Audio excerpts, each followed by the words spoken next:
Hello everybody, welcome back to HardReset.Info channel. In today's video, I'll show you how to set up GPS telemetry on GoPro Mission 1 Pro.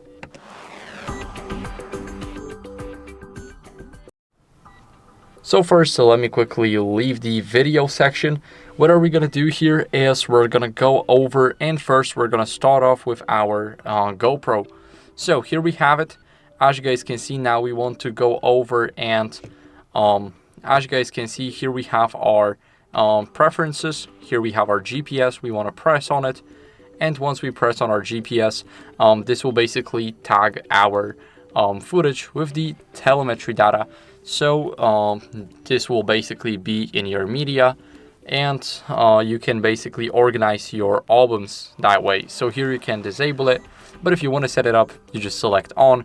And once you record a footage now, it will be basically tagged. So that's how you guys can do it. Thank you for watching. If you enjoyed this video, then make sure to leave a like, subscription, and a comment, and I'll see you in the next one. Bye.